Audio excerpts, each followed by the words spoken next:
What's going on, traders, and welcome to this week's episode of the Weekly Watchlist.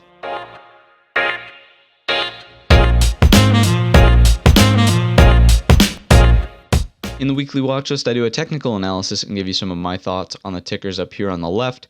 We have the broad market comprised of SPY, the Qs, and IWM. After that, we look at some companies. We have Apple, Netflix, Tesla, Alibaba, Facebook, NVDA, Microsoft, and Amazon. A few things before we get into the analysis. We did just close out the trading month of May, so we are going to be going over monthly charts. We also released a snippet from the latest one-on-one call we had with Sabrina, talking about why it is that gaps tend to fill, as well as just some good trade management skills in general. So check that out if you're interested in upping your trading knowledge. And lastly, all we ask in return for the free resources we provide, including this video and some other stuff linked down below in the description, is that you hit the thumbs up button. Let's get into it. Starting off on the SPY monthly chart, not a whole lot to talk about here other than the continued bullishness. If we look at the range of the prior month's candles, so from high to low, draw about the 50% retracement mark. We didn't even make it all the way there, so no strong sellers really emerged as we pulled back into last month's range. We obviously established support slightly higher than that 50%, and from there buyers bought things back up to close the month at the highs just about. The target on the monthly chart remains quite clear up here at the high of April's candle, which is at 313.33, which we talked about in past videos. And from there, if we look to the left, and don't mind these orange lines for now, we'll talk about those on the daily chart, but if we look to the left, there's not a whole lot of resistance all the way back up to our 339.08 all-time high. So does that necessarily happen this month? No, I'm not calling for that, but it could potentially happen a lot sooner than you think. So on the weekly chart, we have been talking about the weekly bull flag breakout for quite some time now. That is quite an ugly flag, but deal with it. This week's candle provided a nice confirmation of support. So this lower wick here indicating that we pulled back, formed some support slightly higher than our upper resistance from the bull flag. So that's what you like to see. When resistance is broken, it turns to support. And from here, it holds up with our monthly narrative to continue to that 313.33 resistance point here. And from there, again, I'm not saying it has to go to the all-time high this month, but there's very little resistance. You can see the market structure here is almost straight up. So very little structure there to go off of, and the all-time high could happen sooner than we think. And on the daily chart, finally making a little bit more sense of some of these orange lines and what they mean. So they simply are in here to represent where gaps are. I've been kind of sick and tired of Thinkorswim not showing us and printing some fake tails here. If we look at this one especially, this one really bugs me up here. There's a large upper wick on that candle, but in reality, there was no price data between 325.16 to 332.12. So that is a large unfilled gap that remains to the upside. Again, there's one to the downside here, which Thinkorswim decided to show us the data for. But right here, what you're not seeing, if I were to zoom in really tight, there is a gap that remains unfilled from 296.89 to 295.64 below us. So keep that one in mind. Thinkorswim isn't showing it. Just be aware of it if you're using these charts. One thing I do want to point out is that we are getting some acceptance over our 200 SMA on the daily chart. Again, things still looking good for a move to that 313.33. A potential point of resistance that could come in earlier than we think is obviously the high from Thursday. So keep that one in mind as we trade throughout the week. 306.73 could potentially act as a little bump in the road before making it up to that 313.33. To the downside, again, the gap fills are some pretty strong targets below. If we start to break down and go back into the bull flag consolidation area on the weekly at least, we will be targeting that 295.64 gap fill first. Anything lower than that, than this larger gap on the chart, which is quite obvious, and Thinkorswim didn't obstruct our view with a nice tail there, so thank you. The downside target on that one would be to 286.32. And one quick note about the gap here. It is pretty typical for gaps to fill, especially large gaps like this. They tend to fill unless there's a large news-driven event, which is kind of what we saw up here with that gap there. So it's surprising to see that didn't fill, but what it is indicating to us as traders, and what we have to kind of keep in mind, is that if there were stronger sellers in this market and things were as bad as the news and the media are saying, then there should have been no problem filling that to the downside. Sellers could have stepped in, quickly made light work of what little structure there was in the market, but that's not what happened. And instead, the buyers propped that gap up, continued to make the move higher. So I think there are more longer-term buyers in the market than there are shorter-term sellers who want to push this thing lower, which is why, again, this all sort of coincides with our narrative that we want to continue to the upside, and the target here at 313.33. So we talked quite a bit about SPY, so we're going to run through the Qs and IWM a little bit quicker. On the Qs, it's just about as bullish of a monthly chart as you can get. A huge, massive run to the upside followed up with, again, if we look at that 50% retracement mark, I think we might have made it, about 25% overlapping value to last month's range. So that is, again, bullish in and of itself. The target on this one remains quite clearly the all-time high at 237.47. If we break it down, so going straight into the daily on the Qs, one thing I want to point out is that this gap, again, is in here, this lower wick, although it was quite a nasty pullback. I'm not sure it filled the gap completely. You can see the low of it is not quite to the high of that prior opening gap candle. So keep that one in mind. This gap over here on the right hand or left hand side rather has been filled. That's why there are no orange lines denoting that one. And again, the target remains at 237.47 just because we have this sort of pressure cooker that's forming in here. Lots of equal highs when that resistance breaks, which on Friday, again, we closed at the highs at this level. I wouldn't be surprised early next week to see a quick snap up to that 237.47 resistance. We're about mid-range of the channel, from resistance top to support bottom. So this is being held up quite nicely. You can see all the times the support has acted as support. So I would imagine on any retest, if that were to happen, it should act as support and things want to go higher. Again, bullish monthly chart, everything's looking up. I think, a next point of contingency could be somewhere at this resistance trend line. Once we break out into blue sky territories, it'll be $1.50 as we get there and any intraday levels that form, but just keep that upper resistance piece in mind as we continue upwards. And finally, the IWM monthly chart in small caps. You can see there's a few gaps we'll talk about on the daily chart, but where we sort of topped out on the monthly is right at that 50 SMA, the blue line there. In terms of where we are in last month's range, you can see that we did get just a little bit of pullback further than that 50% retracement, but buyers stepped back up. There was no real foothold for the sellers to be gained underneath that 50% retracement, and we closed higher on the month. So that is all bullish. Not quite as bullish as the rest. Obviously, we have this little wick to the upside here, finding some resistance at that area like we talked about. In terms of why that could have happened, if we look at market structure, we have a level of support. And when support is broken, key market principle is that it then becomes resistance. So that's exactly what we saw happen there. On the daily chart, though, so on the daily chart, we can get rid of this downtrend line. It's not really in play anymore, not even on a back test. One thing I want to point out, again, the orange lines denote a gap. So there's a gap here. There's a tiny gap that has remained unfilled here. Again, Thinkorswim, thanks for putting a little tail through there. This gap is no longer orange just because it has filled completely. So we'll get rid of that for now, but you can still see that's kind of acting as resistance. We'll actually bump this up to reflect more recent price data. So resistance really coming into play, lining up nicely with some previous market structure in here, right around 145, the whole dollar mark to play that. We do have support at the gap close, which again, now we have a small gap below as well. Nice hammer candle on Friday forming well above our support trend line. So plenty of room to pull back and see a continuation there. Or just kind of go sideways through time and then a move back up to retest that resistance. From there, the 200 SMA on the daily will act as resistance, and anything higher is 152.38. So if this, if IWM wants to follow the market higher, those are our points and targets of resistance to the upside. Again, the same principle that we talked about on SPY holds true here for IWM.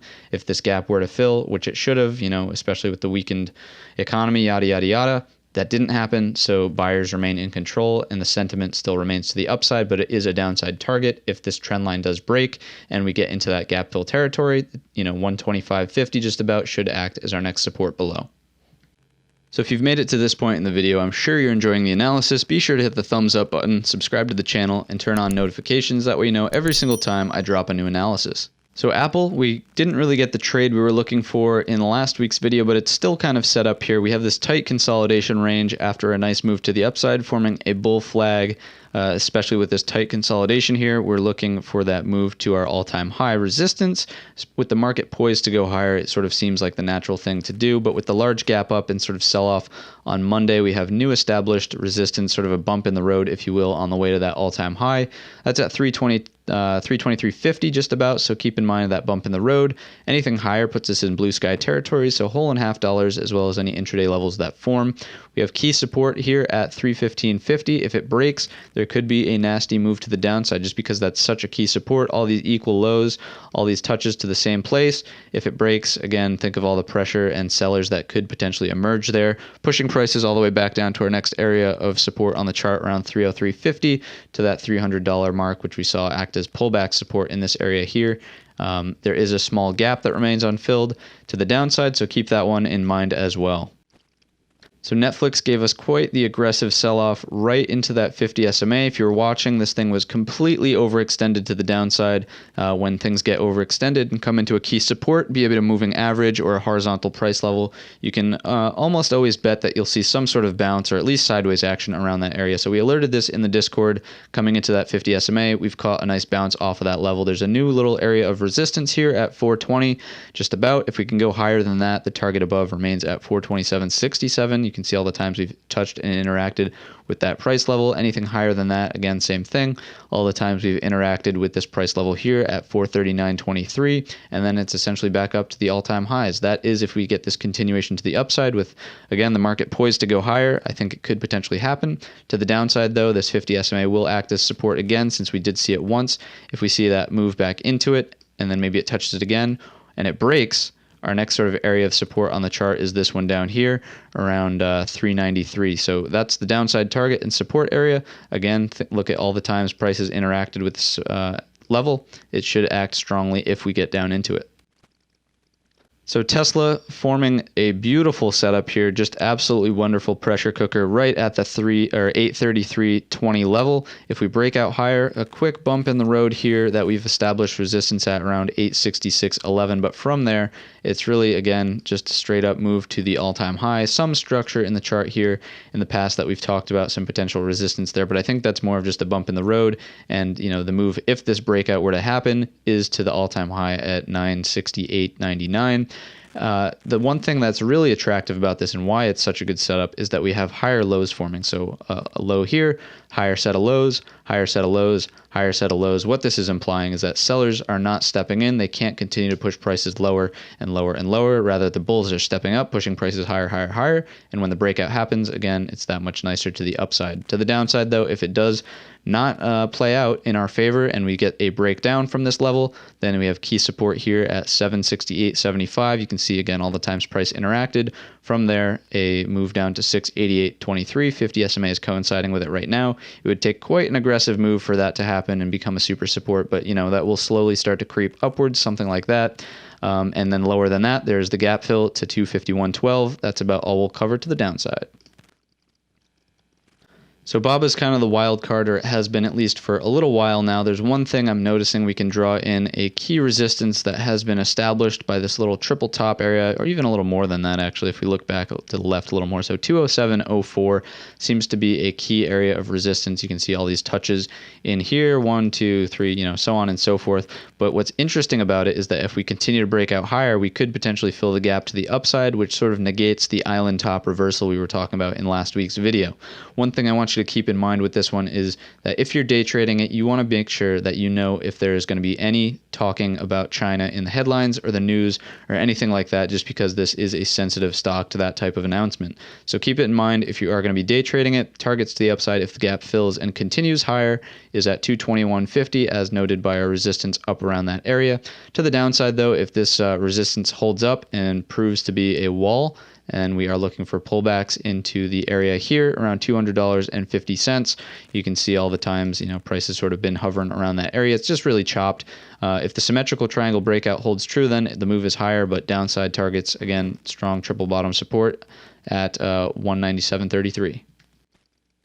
Facebook continues to look pretty good. What we're seeing here is now a pullback off of those all-time highs. So no surprise there. The uptrend is very much intact. All these touches, we haven't even gotten close to it yet. So a pullback, further pullback anyways, into that level is A-okay. That's not really going to destroy or jeopardize our uptrend. Supports to the downside, as we continue to pull back. If we continue to pull back and we don't see some sort of bounce off of this key support at 222.50, is at 215 just about. If you want to play a nice round number there, that should act as support, seeing that it was a previous all-time high and then it was a breakout point here. If if time permits and we sort of coincide and go sideways into this area here, that will be a super support, so watch out for that one. Anything lower though, and we're looking at $200.79, key area in here. Small gap remains unfilled to that 196.67 area. Anything higher though, we have our all-time high resistance up, or just sort of up here, resistance if you will, at 237.20, and then 240.90, the all-time high, whole and half dollars, as well as any intraday levels that form above that.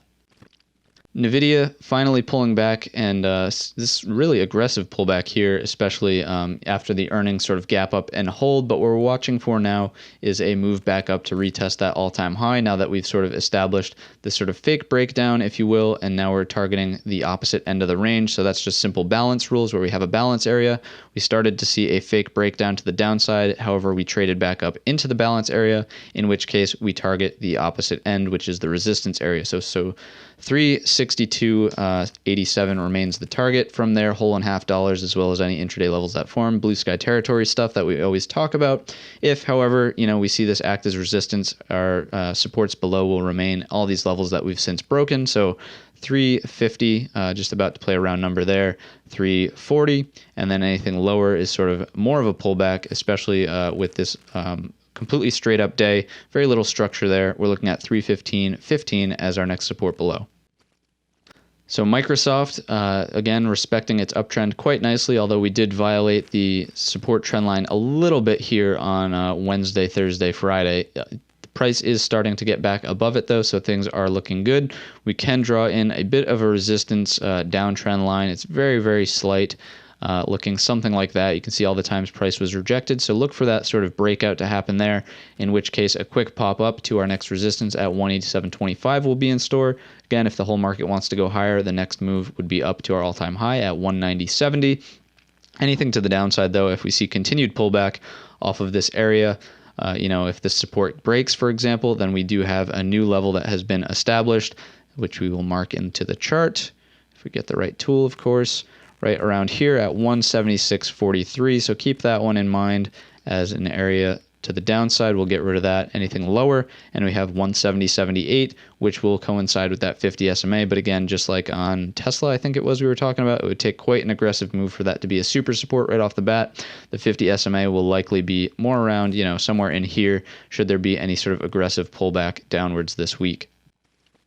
And last but not least, having sort of a lackluster week on Amazon, not really going anywhere, essentially going sideways. The open was up here, the close of the week was over here, so no real, nothing really interesting happening. We did break our support trend line, so let's see if we get a back test rejection, in which case we'll then retarget our next support below, which is at 2361.17. However, if we get price acceptance back above that trend line, then we're targeting the all-time high up here at 25.25.45. From there, as blue sky territories, whole and half dollars, intraday levels that form. Again, I've talked about it in last week's video, but we're sort of watching for this longer term balance area to resolve, whether that be to the upside or downside. We've sort of mapped out our targets. I'll scrunch up the chart one more time just to sort of illustrate that here for us. Again, it's balance rules. We have this area here where price has been balancing out. If we double it to the upside, puts price in terms of range anyways somewhere up here, which is right around 2670, we'll call it, just to play a round number. And if we see a doubling of the range to the downside, we talked about how it coincides with our 2036.73 level. So again, that's the longer term picture here on Amazon, what we're sort of waiting for something to play out, whether it goes up or down, that's sort of anyone's guess. And again, balance rules either say if we go in and then fail back into this range, we're targeting this area here.